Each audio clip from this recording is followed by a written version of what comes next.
سلامونه احترامات، تاسو ګورئ زما چینل 300 سکنډه د ثنا اجاز سره، یعنی 300 seconds with ثنا اجاز. ملګرو، نن زموږ موضوع یا سکالو چې دا هغه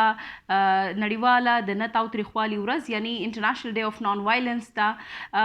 په 2004 کې ملګري ملتونو دا فیصله وکړه چې په 2 اکتوبر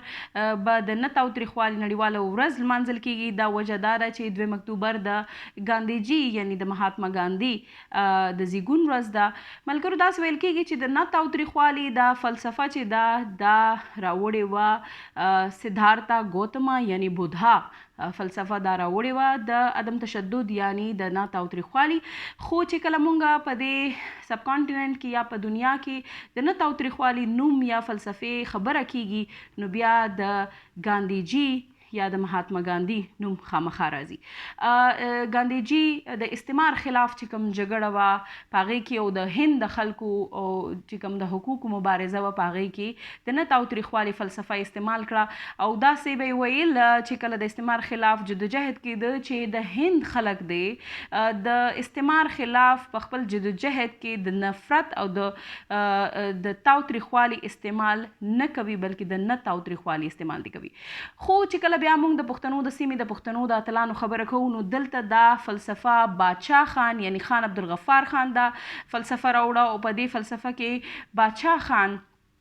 دا فلسفه د خدایي خدمتګار تحریک د لارې په ټولنه کې خوره کړه. باچا خان د دې خبرې منونکی و چې او دا ویل چې زما د اولس مسلو ته چې زه ګورم د هغې شخړو ته چې زه ګورم ما ته داسې د هغې د مسلو او د شخړو حل په 2 اصولو کې ښکاري، یو په سوله کې او یو په رښتیاو کې. نو په دې په بنیاد باندې هغه د نه تاوتریخوالي فلسفه خوره کړه او خپل خدایي خدمتګار تحریک بنیادی اساس دا وګرځو. بیا په دې کې چې کله مونږ خبره کوو د نه تاوتریخوالي نو جین شاه یو سکالر یو پوهان دی چې هغه دا وایي چې د نه تاوتریخوالي بنیادی 3 قسمونه دي. یو دی لاریون کول یا کایله کول، دویمه برخه د دې د تعاون نه کولو او د نه تاوتریخوالي دریمه برخه چې کومه ده هغه د نه تاوتریخوالي په ذریعه باندې بندیزونه لګول، هړتال کول او خپل خلک هڅول چې هغه په امنه طریقې سره خپل خبره په ریاست باندې یا په ولس باندې ومني. د دې ټولو خبره کیږي خو چې کله د نه تاوتریخوالي خبره کیږي نو نړیوالې ورځ مانځلو خبره کیږي نو خلک وایي چې د دې خبره جوړې تش هغه خلک لمانځل دي چې کوم خلک په نه تاوتریخوالو کارونه کړي دي، نه بلکې د دې ورځې لمانځل بنیادي مقصد دا دی چې په ولسي ژوند کې نه تاوتریخوالي ښکاره شي، په سیاسي نظریو کې د دې موجودګي ښکاره شي او د دې هر څه سره ریاستي پالیسو کې نه تاوتریخوالي ښکاره شي. د پاکستان په شانتې سکیورټي سټیټ کې کار ده چې دا خبرې ښکاره شي او د دې لپاره خان عبدالغفار خان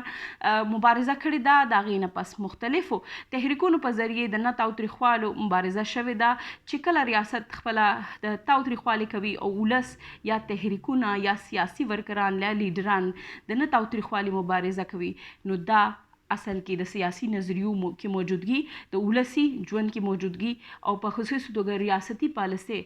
هڅوي چې په هغې کې د نه تاوتریخوالي موجودګي وي د خپل ولس دپاره د انسانانو دپاره. خو د دې هر څه سره چې کله د ښځې خبره راشي نو ملګرو دلته موږ نه تاوتریخوالي هیر شوي. باچا خان په خپل ژوند کې او نور اتلانو هم په خپل ژوندونو کې د ښځې په هکله د انساني حقوقو مبارزه کړې ده. باچا خان د خپل ژوند نه ښکاره کړي دي، خپل لور مهرتاج بیبي او دقسې خان شهید خپل لور ولی عهد ته تعلیم ورکړی دی، د هغې د حقوقو خیال یې ساتلی دی. بیا باچا خان خپل د عمل د لارې هم ظاهره کړې ده او بیا یو کوټ دی په زما ژوند د جدوجهد کې چې هغې کې وایي چې ښځه او نر چې دی دا د بشریت د ګاډي 2 پایې دي او ګاډي کله هم په یو پایه نه چلیږي. نو ملګرو تاسو هم که غواړئ چې د بشریت ته ګاډي د په 2 پایو چلیږي نو د ښځو د ژوندونو نه دی نه صرف تشدد د فزیکل یعنی د وهلو ټکولو ته صرف تشدد نه وي بلکې که د تعلیم حق مونږ ښځې ته نه ورکوو، که د خوښې د ژوند د ملګري انتخاب کې مونږ حق نه ورکوو، که وراثت کې حق نه ورکوو، دا ټول تشدد دی. د ټول نفسیاتي تشدد او جسمانی تشدد دی ټولو نه به ځان خلاصوو او ښځې ښځې ته به د انسان په نظر ګورو نو هله به موږ پرمختګ کوو، هله به هم ترقي کوو. که تاسو هم غواړئ چې دقسې په 300 سکنډه کې مهم موضوعات باندې ځان پوهه کوئ نو زموږ چینل لایک کړئ، سبسکرایب کړئ او د ملګرو سره شریک کړئ. مننه.